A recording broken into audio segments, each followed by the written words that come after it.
Un débat de fond qui polarise donc la vie politique nationale. Nous en faisons tout de suite le point en compagnie de Aziza Bqali, professeure à la faculté des sciences de Benmsik et vice-présidente du forum Az-Zahra pour la femme marocaine. Madame Bqali, bonsoir. Vous êtes en direct avec nous depuis Casablanca.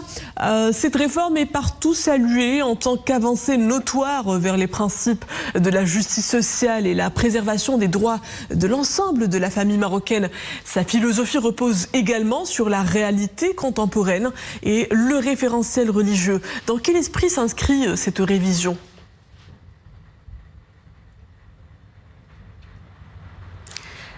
Effectivement, cette révision vient après 20 ans d'application de la Moudouana, comme elle a été instaurée en 2004. Donc la plupart des acteurs, surtout sociétal et de la société civile, ont suivi l'application de cette Moudouana. Ils ont relevé plusieurs dysfonctionnements.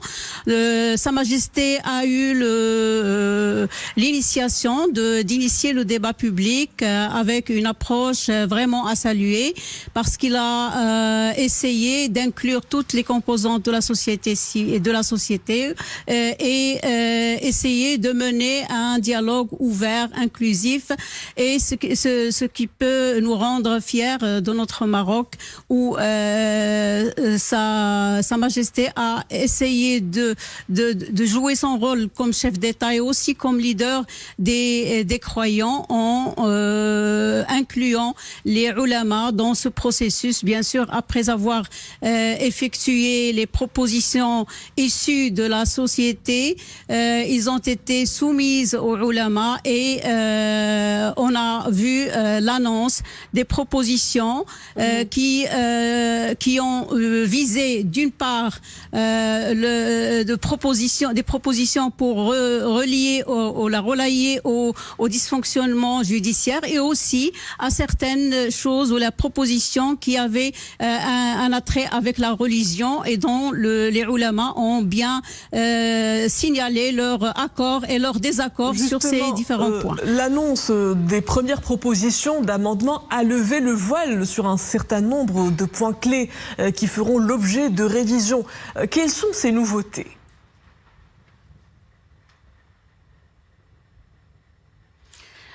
Bien sûr, donc la révision, elle était globale, bien sûr, et elle a veillé à rester dans les directives de Sa Majesté, de ne pas interdire ce qui est halal et de ne pas autoriser ce qui est haram. Bien sûr, c'est d'où l'intérêt de ces propositions qui ont essayé d'user de la jurisprudence islamique pour pouvoir répondre à certaines questions de la société marocaine. Ce qu'on peut évoquer comme positif et que tout le monde salue, c'est le souci d'instaurer une instance de la conciliation et de la médiation familiale qui jouera un rôle très important dans la diminution du nombre de divorces, parce que les couples, quand ils ont accès à la justice pour des problèmes qui peuvent être mineurs, ne peuvent finir cette procédure sans divorcer, alors que la nouvelle Moudouana, les nouvelles dispositions, ils insistent sur ce fait que la famille doit rester unie et elle doit être épaulée pour dépasser les différents conflits. Aussi, elle a insisté la nouvelle réforme, elle insiste sur la formation des futurs maris ou couples, bien sûr, sur les droits et autre chose, et aussi sur la relation avec les enfants, parce que dans cette Moudouana, on ne parle pas que de femmes, on ne parle pas que d'hommes, mais on parle des trois composantes qui doivent être vues avec beaucoup d'intérêt à leur dignité, à leurs droits, et bien sûr garder le droit suprême des enfants comme ligne directrice de certaines concept C'est pour cela de la justice parmi familiale. les avancées, on note, oui. L'intérêt du concept de la justice familiale dans ce nouveau code. De faire,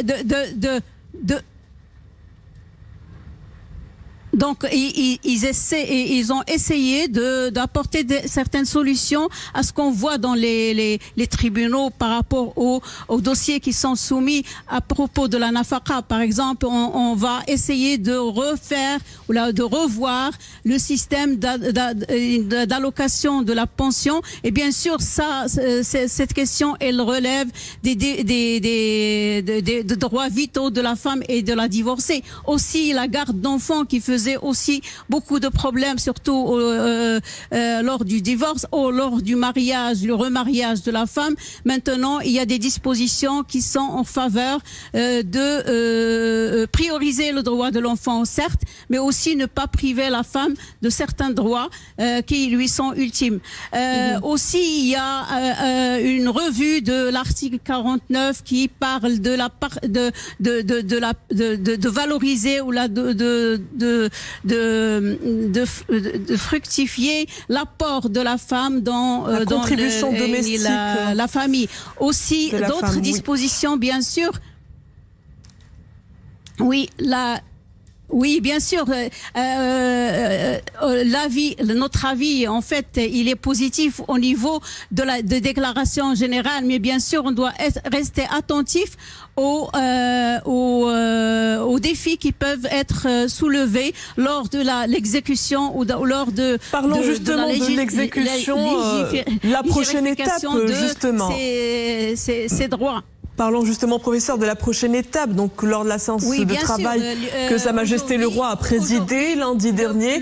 Le souverain a donné ses orientations au gouvernement pour présenter les textes législatifs afférents à cette réforme dans des délais raisonnables. L'étape législative sera plutôt décisive dans la mise en vigueur de cette révision.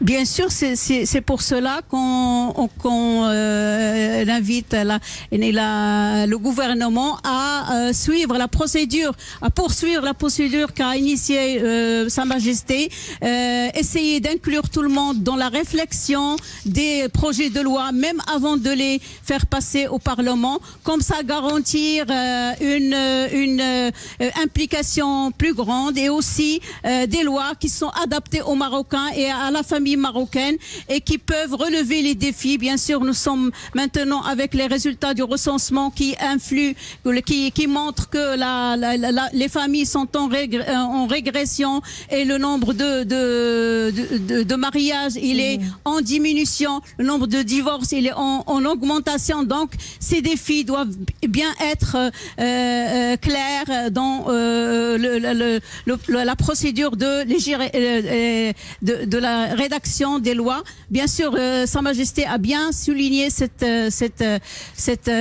chose, c'est-à-dire la clarté et des textes de loi pour pouvoir garder ou sauvegarder les droits de la femme, de la famille et de l'homme et de l'enfant aussi. Madame Aziza Brkali, professeure à la faculté des sciences de Ben Msik et vice-présidente du forum Az-Zahra pour la femme marocaine, merci pour tous ces éclairages.